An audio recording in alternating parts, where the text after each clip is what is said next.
Thank you so much आप लोगों को कि इतनी देर किसी को बैठ के सुनना सबसे बड़ी बात ये होती है, क्योंकि जब वहाँ पे हम बैठ के किसी को सुनते हैं तो उतना पेशेंस रखना पड़ता है, ये मुझे लगता है। और एक्चुअली मैं 26 साल की हूँ। 2011 में चलती ट्रेन से मुझे कुछ बदमाशों ने, मैं वॉलीबॉल चैंपियन भी रह चुकी हूँ, 2011 में चलती ट्रेन से मुझे बदमाशों ने एक गोल्ड चेन पहनी थी, चलती ट्रेन से मुझे उठा के बाहर फेंक दिया था। लखनऊ से दिल्ली आ रही थी मैं। कंपार्टमेंट में बहुत सारे, जनरल कंपार्टमेंट था, बहुत सारे लोग थे, किसी ने मना नहीं किया। एक प्लेयर का जो स्पिरिट होता है वो अपने आप, जब कोई छीनने की कोशिश करता कुछ भी, वो देता नहीं है, तो मेरे में भी था। मैंने मना किया और उन्होंने मुझे चलती ट्रेन से, वो 4-5 थे, उन्होंने बाहर फेंका। दुर्भाग्य ये था कि उसी समय दूसरी ट्रैक से ट्रेन आई और मैं उस ट्रेन में टकराई, फिर नीचे गिरी, दोनों ट्रेनें निकल गईं। कुछ देर बाद मैंने हाथ को ऐसे रख के उठने की कोशिश किया तो देखा कि मेरा पैर कट चुका था। थाई को उठा के देखा, मेरा पैर ऐसे जीन्स में लटका हुआ था, ब्लड फोर्सफुली निकल रहा, दूसरे पैर की हड्डियाँ टूट टूट के बाहर निकल चुकी थी। पूरी रात मैं चिल्लाती रही ट्रैक पे, छोटे छोटे पत्थर होते ऐसे चिल्लाती रही कि कोई बचा ले, कोई नहीं आया बचाने। और जब पूरी रात चिल्लाते चिल्लाते इतना कि मुझे दिखाई भी देना बंद हो गया, जब ट्रेन आता था तो वाइब्रेट होता था। इतना ही नहीं, फ्री का इनविटेशन भी लोगों को मिल गया था, कुछ लोगों को। ट्रैक पे आपने ट्रेन की ट्रैक पे छोटे छोटे चूहे देखे होंगे, मेरे कटे हुए पैर पे आग के मेरे पैर कुतर रहे थे। मैं ब्रेन कॉन्शियस मेरा पूरा काम कर रहा था मेरे, लेकिन बॉडी में कोई भी मूवमेंट नहीं था। पूरे पल में वही चीज़ें सोच कि कैसे मैं अपने आप को कैसे बचा पाऊँ। लेकिन करीब पूरी रात ऐसे बीता। सुबह गांव वालों ने मुझे बरेली डिस्ट्रिक्ट हॉस्पिटल यूपी में है, वहाँ पे हुआ था ये। सुबह गांव वालों ने मुझे उठाया, डिस्ट्रिक्ट हॉस्पिटल ले जाके रखा, तो फार्मासिस्ट, डॉक्टर, सीएम जितने लोग थे आपस में बातें कर रहे, अरे हमारे पास तो एनेस्थीसिया नहीं है, ब्लड नहीं है, इसका इलाज शुरू करें तो हम कैसे करें। मुझे भी नहीं दिखाई तो नहीं, लेकिन मेरा सुनाई दे रहा था सब कुछ वहाँ पे। कहाँ से हिम्मत आई मुझ में, मुझे भी नहीं पता। मैंने बोला वहाँ पे कि सर जब मेरा पूरा पैर कटा, तब मैंने इतनी देर रेलवे ट्रैक पे थी, मैं उस चीज़ को बर्दाश्त किया, तो अभी तो आप मेरे अच्छे के लिए मेरे पैर काटेंगे। शायद आपको यकीन नहीं होगा, या फिर कभी आप लोगों ने ये चीज़ नहीं देखी, कोई डॉक्टर या फार्मासिस्ट अपना ब्लड दे के किसी पेशेंट को बचाया। मेरी इस बात को सुनने के बाद वहाँ के डॉक्टर और फार्मासिस्ट दोनों ने एक एक यूनिट ब्लड दिया और मेरे पैर को बिना एनेस्थीसिया अलग कर दिया गया। आज भी मैं उस दर्द को महसूस करती हूँ। जब भी मैं जब बोलती हूँ तब मैं वो चीज़ें महसूस करती हूँ। उसके बाद जब बात मीडिया में आई, लोगों को पता चला कि रिमा नेशनल प्लेयर है, KGMC king George medical college Lucknow में एडमिट करा, लखनऊ से फिर sport minister, AIIMS trauma centre Delhi. तब तक सब ठीक ठाक चल रहा था, प्लेयर होने की वजह से अच्छा ट्रीटमेंट मिलना शुरू हुआ। करीब 4 महीने मैं एम्स में रही। एम्स में रहने के बाद जब मैं थोड़ा ठीक हुई, करीब 25 दिन बाद जब ठीक हुई, न्यूज़पेपर में गोल गोल लिख के आ रहे कि अरुणिमा के पास टिकट नहीं था, अरुणिमा ट्रेन से कूद गई। उसका खंडन किया घर वालों ने, फिर बोला कि अरुणिमा सुसाइड करने गई थी। जिस लड़की का शरीर का एक अंग कट चुका, पूरी जिंदगी का पता नहीं कि व्हील चेयर है, बैसाखी या पता, यहाँ तक कि मेरे स्पाइन में 3 फ्रैक्चर था, मुझे ये भी नहीं पता था कि मैं बेड से उठ भी पाऊंगी कि नहीं। अंदाजा लगाया जा सकता, सिर्फ अंदाजा लगाया जा सकता है कि उसकी दिलो दिमाग पे क्या चल रहा होगा, उस परिवार की क्या स्थिति रही होगी जब जिस परिवार की एक यंग एज लड़की का इस तरीके का सिचुएशन हुआ हो। फिर भी कहते हैं कि जहाँ चाह होती वहाँ राह मिली जाती है। एम्स के हॉस्पिटल के बेड पे मैंने डिसाइड किया, क्योंकि अपनी बातें हम चिल्ला चिल्ला के करें, वो सिस्टम की इतनी हाई लेवल की बातें हो रही थी कि हम एक मध्यम वर्गीय फैमिली से थे, हम अपनी बातें चिल्ला चिल्ला के कह रहे थे, लेकिन कोई नहीं सुन रहा था। लेकिन कहते हैं मैंने अपने दिल दिमाग अंतरात्मा से ये चीज़ सोच लिया कि ठीक है, आज आपका दिन है, जितना चाहो बोल लो, एक दिन तो मेरा दिन आने वाला, मैं प्रूफ कर दूंगी कि मैं क्या हूँ, मैं क्या थी, ये मैं प्रूफ कर दूंगी। हॉस्पिटल के बेड पे डिसाइड किया वॉलीबॉल लाइफ का सबसे टफ गेम करना है, तब मैंने माउंटेनिंग चुना। जब मैंने माउंटेनिंग कहने और करने में बहुत फ़र्क होता है। जब मैंने माउंटेनिंग की बात सोची और लोगों के सामने, सबसे बड़ी चीज़ थी सही गाइडेंस में ट्रेनिंग लेना, दूसरा स्पॉन्सरशिप। इतना बड़ा एक साथ तो मैंने 40 से 50 लाख मैंने वाकई में कभी नहीं देखे थे पहले। मेरे लिए बहुत बड़ी चीज़ थी वो इकट्ठा कर पाना। जब मैंने लोगों के सामने रखा कि मैं माउंटेनिंग करना चाहती हूँ, एवरेस्ट के लिए मुझे ट्राई करना है, हर किसी ने मुझे बोला कि क्या है, पागल हो चुकी हो क्या, तुम्हारा दिमाग खराब हो चुका, तुम कभी नहीं कर सकती माउंटेनिंग। एक पैर आर्टिफिशियल है, दूसरे में रॉड है, और तुम्हारा दिमाग खराब है, स्पाइन में भी फ्रैक्चर है, तुम पागल होगे, चुपचाप कोई नौकरी करो, जीवन यापन करो। क्योंकि लोगों का सबसे बड़ा प्रॉब्लम ये होता है, लोग फिजिकल देखते, पैरों को मेरी अंतरात्मा में क्या चल रहा था वो तो किसी को पता ही नहीं था। मुझे लगता है कि आज यहाँ पे मैं भी सुबह से देख रही हूँ, इतने अच्छी अच्छी चीज़ें मैंने सीखी यहाँ पे। बहुत बड़े बड़े स्पीकर को शायद आप लोगों ने भी सुना, आज मैं भी आपको यहाँ पे कि चाहे जितना मोटिवेट करूँ, चाहे जितना चीज़ें मैं बताऊँ, लेकिन मुझे लगता है सबसे बड़ा मोटिवेटर कौन होता? आप खुद। जिस दिन किसी भी लक्ष्य के प्रति आपकी अंतरात्मा जाग गई, आपको कोई नहीं रोक सकता उस लक्ष्य को पाने में। ये मैं किताब से बातें नहीं बोल रही हूँ, ये मैं एक एक पल मैंने ये मैं कोई भी किताब की बातें नहीं, एक एक पल आज जो मेरा 26 साल का एक्सपीरियंस है वो मैं बता रही हूँ सिर्फ आपको। उसके बाद किसी तरीके से मैनेज किया मैंने। भाई साहब, मेरा परिवार मेरा बैकबोन था। परिवार ने मुझे, भाई साहब ने मुझे कहा कि मैडम बछेंद्री पाल जिन्होंने 1984 में एवरेस्ट समिट का, उनसे मिलते हैं, वो जरूर कुछ ना कुछ करेंगे। हॉस्पिटल से निकलने के बाद मेरे राइट लेग में स्टिचेस लगी थी। मैंने डायरेक्टली घर जाने की बजाय, जब लोग ये सोचते कि मुझे अपना जीवन यापन कैसे करना है, जब लोग ये सोचते हैं कि मुझे अपनी ज़िंदगी के, मेरे दिमाग में सिर्फ 2 चीज़ें चल रही थी, मुझे इनका जवाब कैसे देना है और एवरेस्ट समिट कैसे करना है। फर्स्ट तुरंत गए बछेंद्री मैम के पास। जब मिले, मैम ने फर्स्ट टाइम जब मुझे देखा तो उन्होंने कहा, अरुणिमा, उनकी आंखों में आंसू आ गए। उन्होंने बोला, अरुणिमा, तूने ऐसी हालात में एवरेस्ट जैसे दुरूह पहाड़ के बारे में सोचा तो तूने अपने अंदर तो एवरेस्ट फतह कर लिया, अब तो सिर्फ लोगों के लिए। मेरे परिवार को छोड़ के बाहर की पहली ऐसी महिला थी जिन्होंने मुझ पे भरोसा किया था कि हाँ अरुणिमा, तुम कर सकती हो। मेरे लिए वही बहुत बड़ी चीज़ थी। प्लानिंग भी कर ली, मैम भी मिल गई, सब हो गया। लेकिन जब उतरते हैं फील्ड में तब पता चलता कि हम क्या हैं। रोड हेड से मैं पहुंच गई। मैडम ने कहा कि ठीक है, तुम्हारे कहने, तुम्हारे सोचने से कुछ नहीं होगा अरुणिमा, प्रूफ करो कि कर सकती हो। मैंने कहा बस एक मौका चाहिए मुझे। वाकई में जब मैं माउंटेन में पहुंची, रोड हेड से बेस कैंप लोगों को 2 मिनट लगता था, मुझे 3-3 घंटे लगते थे, क्योंकि मेरे राइट लेग की हड्डियां भी नहीं जुड़ी थी। लेफ्ट मेरा आर्टिफिशियल लग चुका था, लेकिन स्टंप एकदम रेड, उसका मतलब घाव एकदम नए थे। मैं अगर पैर रखती थी तो मेरे पैर से जोर से अगर दबा देती थी तो पैर से मेरे ब्लड आने लगता था। सारे लोग नॉर्मल थे वहाँ पे। हर कोई ये बोलता कि एक पीक के लिए जाते थे तो हर कोई मुझे ये बोलता कि अरुणिमा, तुम धीरे धीरे आओ। मेरे दिमाग में हर बार यही बात चलती थी कि क्या है, मैंने एवरेस्ट का प्लान किया, मैं इनके बराबर भी नहीं चल पा रही हूँ। खुद से संकल्प लिया कि कोई बात नहीं, एक दिन ऐसा आएगा कि मैं इनसे पहले जाऊँगी। और आपको शायद यकीन ना हो, आने वाले 8 महीने बाद पूरा का पूरा वेट उठा के बेस कैंप से साथ निकलते और टॉप पे पहले पहुंचते। ऐसे करके देखते थे कि अरे ये लोग तो पीछे। खुशी होती थी। उससे भी ज़्यादा मुझे खुशी तब होना शुरू हुआ जब वो सारे लोग आके मुझसे ये पूछते, मैडम खाते क्या हो, बता दो, पैर नहीं है फिर भी कैसे चलते हो। उसके बाद पूरा मुझे स्पॉन्सरशिप मिला। मैं जब एवरेस्ट के लिए गई, मेरे लिए सबसे बड़ा, एवरेस्ट की जर्नी में मेरे सबसे बड़ा चैलेंज यही था कि दूसरे को समझा पाना।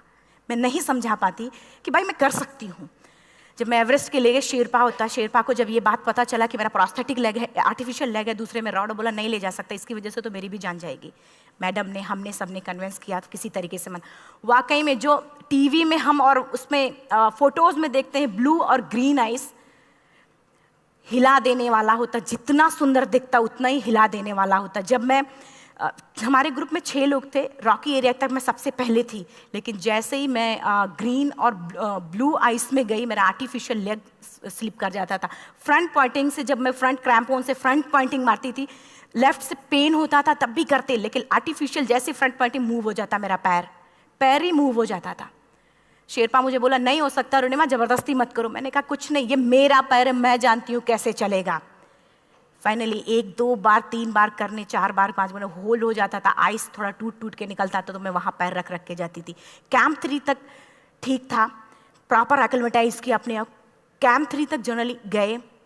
बात जब कैंप 3 के ऊपर की होती है, साउथ कोल समिट, अच्छे माउंटेनियर, अच्छे दिलेर के हौसले धरे के धरे तब रह जाते हैं जब अपनी आंखों के सामने किसी को मरता देखता है, और दिमाग में बात, जब जिसको डिसीजन मेकिंग, और जब दिमाग में बातें जब ये आने लगती हैं कि अरे जिस चीज़ के लिए हम जा रहे हैं उसी चीज़ के लिए आदमी मर रहा है, इसी चीज़ के लोग लिए मर चुके हैं। रात में क्लाइंबिंग, ज़्यादा से ज़्यादा माउंटेनिंग रात में की जाती है क्योंकि वेदर शांत होता है। जब मैं रात में निकली साउथ कोल से, कैंप 4 से, मेरी हेडलाइट जिधर ही हेडलाइट जा रही थी उधर ही डेड बॉडीज़ मुझे नज़र आ रही थी। मेरे रोंगटे खड़े हो रहे थे, मुझे समझ में नहीं आ रहा था कि मैं करूं तो क्या करूं। इतना ही नहीं, मैं जिस रोप में थी उसी रोप में जब मैं आगे जा रही हूं और एक बांग्लादेशी, उनका हाथ हल्का हल्का ऐसे हिल रहा, मुंह से आवाज आ रही थी।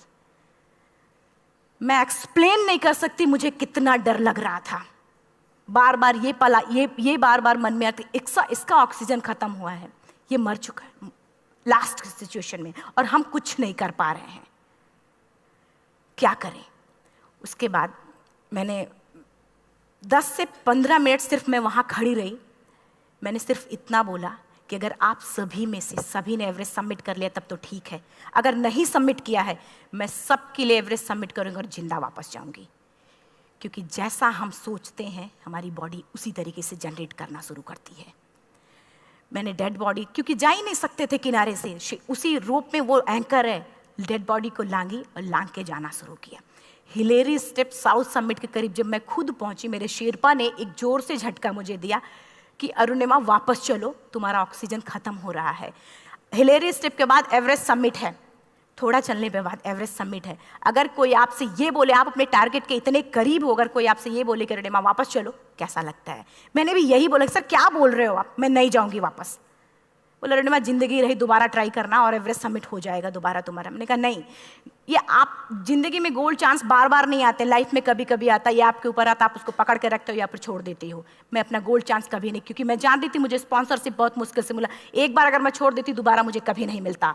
मैं बहुत अच्छी तरीके से जानती थी। मेरा फाइनली मुझे बछेंद्री मैम ने भी एक बार बात समझाई थी, मेरी माँ ने मुझे एक बात बताया था कि लाइफ में कभी कभी सिचुएशन ऐसी आती है जब सिर्फ आप अकेले होते हो, डिसीजन सिर्फ आपको लेना होता है। जहाँ पे भी होना, खड़े होकर हल्का सा पीछे मुड़कर देखना और ये सोचना कि आप एक एक कदम चल के यहाँ तक पहुँचे हो, सिर्फ अपना एक कदम आगे बढ़ाना, तुम देखना कुछ देर बाद तुम टॉप पे होगी। मेरे दिमाग में उनकी बातें वीडियो की तरह चल रही थी और सिर्फ एवरेस्ट का टॉप चल रहा था। मैंने शेरपा को पहले कन्विंस करने की कोशिश की कि भाई चल, कुछ नहीं होगा भाई चल। फाइनली जब वो नहीं माना, मैंने एक कदम आगे बढ़ाया, डिसीजन लिया कि नहीं, जाना ही जाना है। आगे बढ़े, करीब 1 से 1.5 घंटे बाद मैं टॉप पे थी। और इतना ही नहीं, आज भी मैं जितनी बार बोलती हूँ उतनी बार मैं महसूस करती हूँ, मेरे रोंगटे खड़े हो जाते हैं, मेरा दोनों हाथ ऊपर करके जोर जोर चिल्लाने का मन कर रहा, कितनी जोर से चिल्लाऊं कि सबको बता दूं कि आज मैं टॉप ऑफ द वर्ल्ड पे हूं। उन लोगों को बता दूं जो लोग ये सोचते हैं, लड़की, दूसरे विकलांग, तीसरे मिडिल क्लास में, जो लोग एक बार हार के फिर दोबारा लड़ना नहीं चाहते, जो लोग हारने के बाद सोचते हैं कि हम दोबारा कुछ कर नहीं सकते, उन लोगों को मैं चिल्ला चिल्ला के टॉप से बताना चाहती थी कि नहीं, आप सब कुछ कर सकते हो। सिर्फ एक सोच की विकलांगता, हैंडीकैप आदमी यहाँ से होता है, यहाँ से नहीं। अगर यहाँ से जो आदमी विकलांग है तो नॉर्मल आदमी भी विकलांग है, जो अगर यहाँ से विकलांग है। चिल्ला चिल्ला के मैं बताना चाहती थी। मैंने शेरपा से कहा कि आप एक फ़ोटो खींच लो, क्योंकि सारे लोग फ़ोटो, अपना नेशनल फ्लैग का जो वैल्यू होती है ना, वो जो हम कहीं बाहर होते हैं तो पता चलता है। मुझे भी बहुत खुशी हो रही थी, फ्लैग को हग किया और बोला फ़ोटो खींचो। बोला पागल हो गई है, तेरा ऑक्सीजन कभी भी ख़त्म हो जाएगा, नीचे चल। नहीं, फ़ोटो खींच लो। फ़ोटो खींचा उसने। वो तो अगली बार इतना तेज गुस्सा हुआ, मैंने उसको बोला कि भाई वीडियो भी बना ले। 8848 की हाइट पे ऑक्सीजन खत्म हो रहा है। आज हम भी हंस रहे हैं आप लोगों के साथ, क्योंकि यहाँ पूरा ऑक्सीजन है। और 8848 की हाइट पे जब मुझे शेरपा, कोई भी शेरपा को बोलेगा भाई वीडियो बना, तो परेशान हो जाएगा, पागल हो चुकी क्या, तुम मर जाए, यहाँ मैं जा रहा हूँ नीचे। मैंने कहा नहीं, कुछ नहीं होगा, आप बनाओ वीडियो। किसी तरीके से मैं 4-5 पेयर बैटरी रख के लेके गई कि डिस्पोजल कैमरा, एक अलग कैमरा की, मतलब एक नहीं काम करेगा तो दूसरा करेगा, प्रॉपर प्लानिंग से। शायद आप लोग भी सोचो कि वाकई में लड़की को इतना बड़ा रिस्क लेने की क्या जरूरत थी, कि जिंदगी कभी भी जा सकती थी इसकी। लेकिन मैंने वो रिस्क लिया क्यों? क्योंकि मैं चाहती थी, कहीं ना कहीं से मेरे भी दिमाग में ये बात आ चुका था कि मैं जिंदा वापस ना जाऊं। मैं चाहती थी कि अगर मैं जिंदा ना जाऊं तो ये वीडियो मेरे इंडिया शेरपा से मैंने यही बात बोली, ये वीडियो अगर मैं जिंदा नहीं जाती हूँ, ये वीडियो मेरे इंडिया पहुँचा देना, मेरे यूथ तक चला जाएगा। क्योंकि मैं चाहती थी कि 11 अप्रैल 2011 को मेरा एक्सीडेंट हुआ, 21 मई 2013 10:55 पे मैं टॉप ऑफ द वर्ल्ड पे थी। ऑलमोस्ट 1 से 2 साल के अंदर कैसे यहाँ से मैंने ये चीज़, मैंने कभी भी कामयाब होने के, मेरी वो जिंदगी बन चुकी थी, मेरा जुनून बन चुका था, मेरा पैशन मेरा जिद बन चुका था। वो मेरा सोते उठते बैठते सिर्फ मुझे एवरेस्ट दिखाई जाए। और मुझे लगता है किसी को भी अगर अपना लक्ष्य पाना है, यहाँ से अगर वो पागलपन जब तक नहीं आएगा तब तक नहीं होगा। वो फाइनली उसने वीडियो बनाया। आप बोल रहे फटाफट रुनिमा नीचे भागो। जब मैं टॉप पे थी तो कुछ लोग और भी थे, लेकिन 10:55 पे मैंने एवरेस्ट समिट, 11 बजे के बाद अगर कोई अटैम्प्ट करने की कोशिश करता है उसको सुसाइड अटैम्प्ट बोलते हैं। जैसे ही मैं नीचे चलना शुरू की, मैंने कहा भाई हाँ चल नीचे चलते हैं। ज़्यादा से ज़्यादा मौतें नीचे आते वक्त होती हैं एवरेस्ट पे। जब मैं नीचे आ रही हूँ, थोड़ा दूर ही मैं नीचे चली थी, मेरा ऑक्सीजन पूरी तरीके से ख़त्म। सिर्फ अंदाज़ा लगा सकता कि जब ऑक्सीजन ख़त्म हुआ क्या परिस्थिति रही होगी। मैं ऐसे नीचे गिर गई और शेरपा मुझे बोल रहा कि रुनिमा मुझे यकीन नहीं था कि तू एवरेस्ट सबमिट कर पाएगी, लेकिन फिर भी तूने किया। मैं चाहता हूँ कि रुनिमा जिंदा चल, तू वापस उठ, खड़ी हो। मुझे खड़ा करने की वो कोशिश कर रहा था बार बार, मैं खड़ी नहीं हो पा रही थी, वाकई में दम ही नहीं था।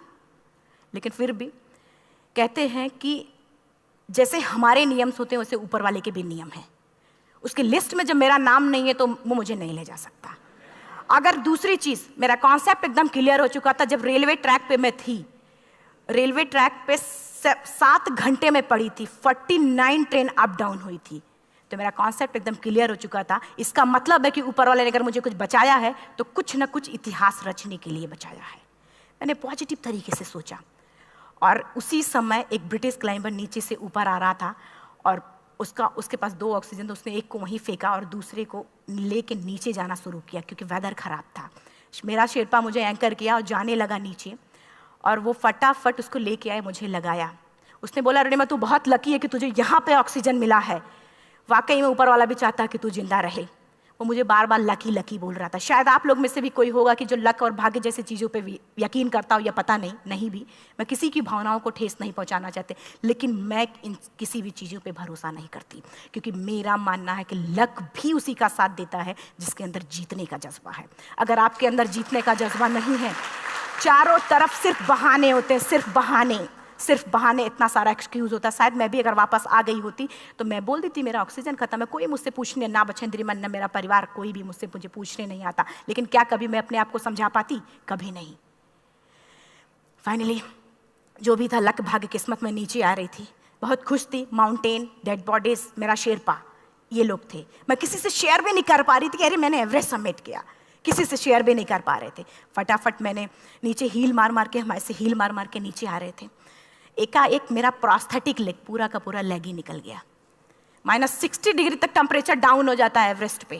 मेरा हाथ वगैरह ये सब ऐसे मूवमेंट, ऐसे मुड़ नहीं रहा था, ब्लड निकलने लगा था, ये सब यहाँ तक। मुझे शेरपा से मैं बोल रही हूँ कि ऑलरेडी मेरा पैर कटा हुआ है, अगर दिमाग में ये बात है कि मेरा हाथ भी काटना पड़ेगा, कैसा लगेगा मेरा दिमाग। क्योंकि ये ऐसा मूवमेंट, रेड 3 स्टेज होती हैं।